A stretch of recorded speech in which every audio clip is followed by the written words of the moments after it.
Welcome back to another look at the card.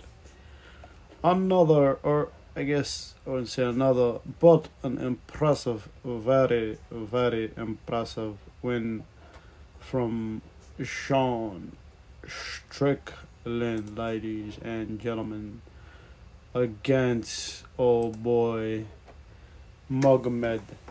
A lot of people, I think he was favored to win this. Abus, the German. He did piss off a lot of Germans leading up to the fight. Him as in Sean Strickland. He pissed off a lot of people actually, not just Germans, but as he always does, he's known to piss people off. Which I mean, he's in that Hobby range of pissing people off. But hey, I feel like he's got a pretty big following. I don't mind Sean Strickland to be honest. I mean, all the fighters talk their shit and all, but that's two in a row for old boy Sean Strickland. I believe they're both technically Russia. Abus, I believe, is from Russia and moved to Germany or something like that. Then Nazardine is. I'm not 100. I thought Nasruddin was a Russian as well, or he could be. I don't know. I'm not seeing it in his bio real quick. But actually, he's from France. I thought he was Russian this whole time. Guess he ain't Russian. But back to the fight. Sean Strickland. Well, it started off with Sean Strickland getting his eyes poked out from old boy, which didn't start off with obviously didn't start off too well. It was looking like it was going to be an end to the fight again, similar to um, what was it, the Canadian card? You know, because Sean Strickland and his boy are they're both from the same gym. With Chris Curtis getting I forgot what happened with him. Oh yeah, he got poked in the eye before. That was his fight actually ended up in the second round, so that fight was canceled. I was hoping the same thing wouldn't happen because it was looking like it. We actually had another fight like 2 weeks ago where the eye poke pretty much ended the fight, which is kind of smart. You don't want to end up fighting with a fucked up eye, which Sean Strickland was. I mean he didn't really need to continue, but I guess he did. He decided to do it and. Worked out pretty well for him because he beat the living shit out of Abus. Usually I do start off with the very first fight of the card, um but yeah, during the second freaking during the second round, um but yeah, during the second round it just he just pretty much beat the living crap out of him. Didn't really have let him have anything. Abus actually looked really tired. That was the other thing.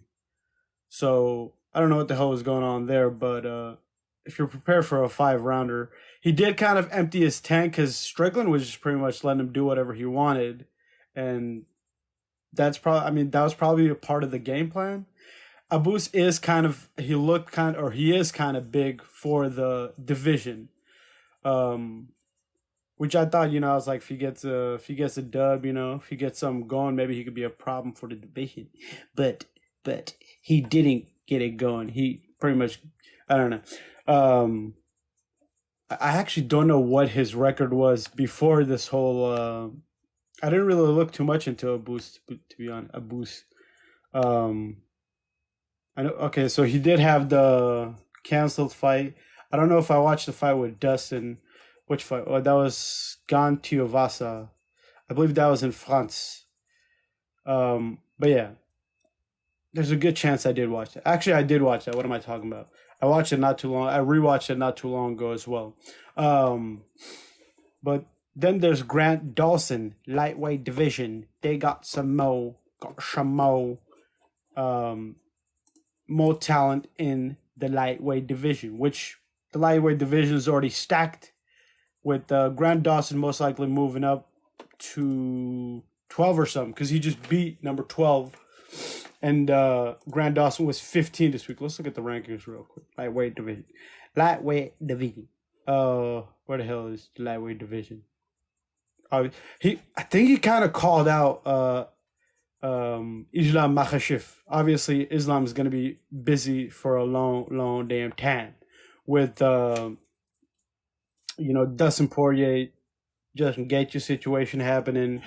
Um, I don't know if he was calling him. It was kind of weird. He said something about Islam Makhachev, but he didn't really say that he wanted to fight him. So I don't know. He probably gets somebody like, I don't know. Dan Hooker's fighting already. I'm not sure if Jalen Turner's got some lined up, or Dos Santos got some lined up, or Arman Sarukian, or one of those guys. But I believe, was it Sarukian or Gamra? One of them boys had just fought like a week or so ago. So I don't know who he gets, to be honest. I don't think Benny. I don't think he would get Benny. Maybe he could get Benny because both of them kind of technically just fought. But Benny got knocked the foot out, so he might need at least, I believe it's a medical 60 or 90 days, one of the two.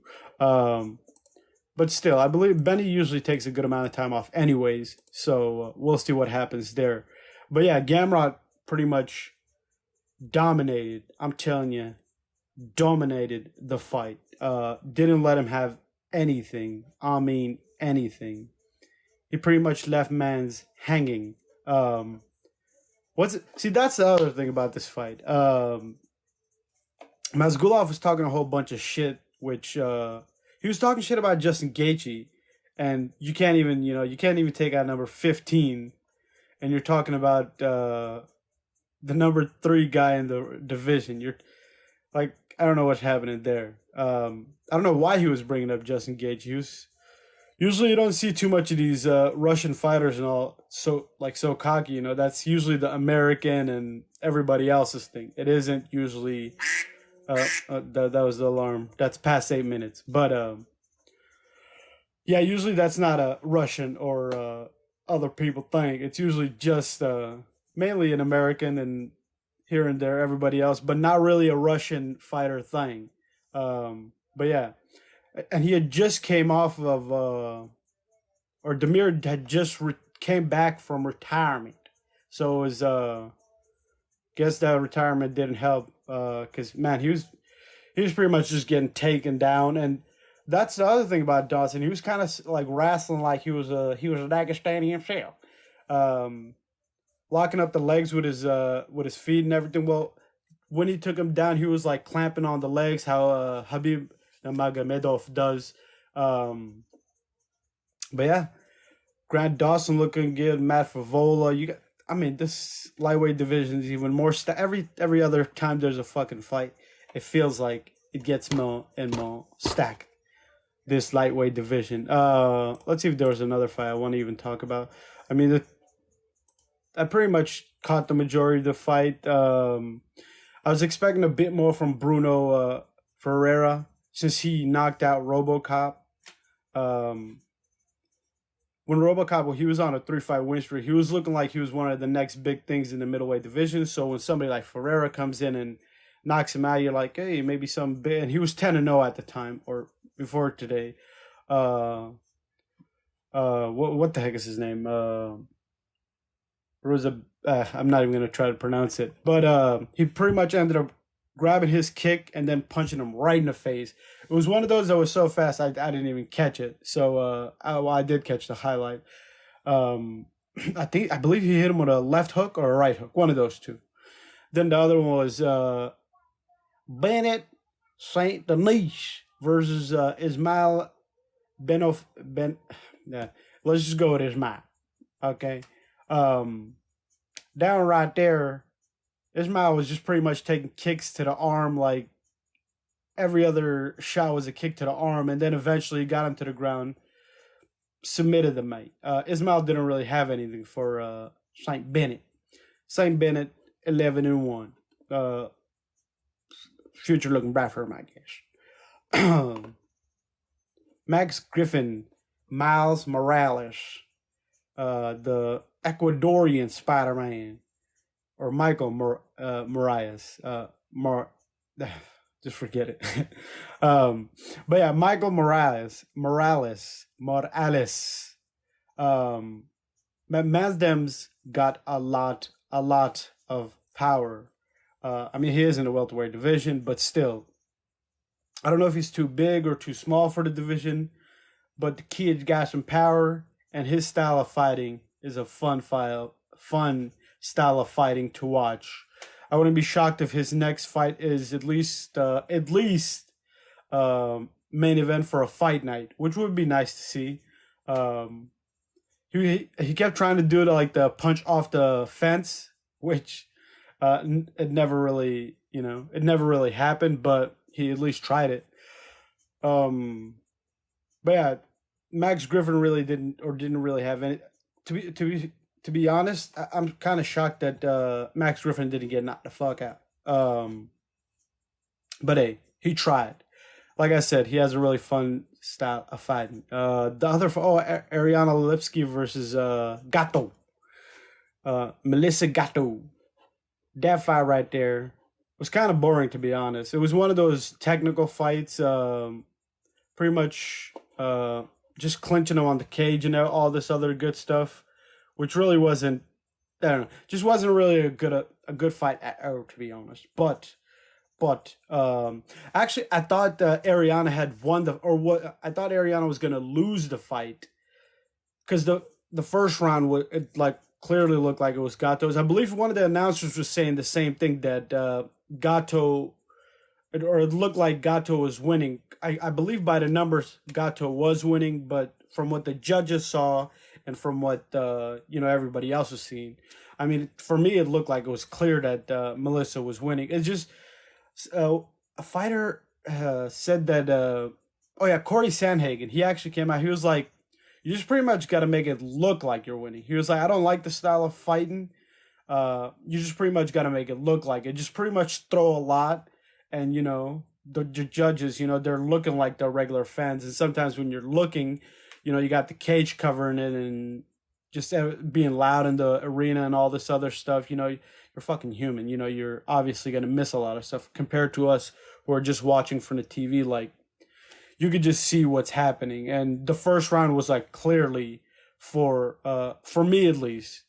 Melissa got it was a boring fight too. So there was a couple times I got on my phone and all. So but yeah, all around a really pretty boring fight, but it was technical, I guess you could say. Some say technical, some say boring fight, but Ariana got herself another dub. I believe she's had a couple in a row. Let's look at that real quick.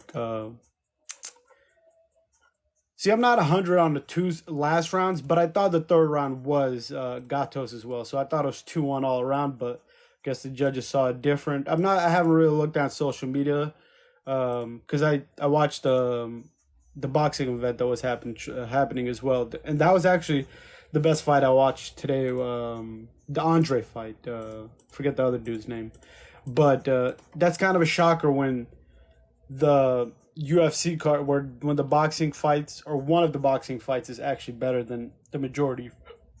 Well, today most of the UFC fights were one-sided, so I can't say that, and it's rare to ever say that, to be honest. Even though I do enjoy watching me some boxing. Can't wait for that Bud Crawford, Errol Spence Jr.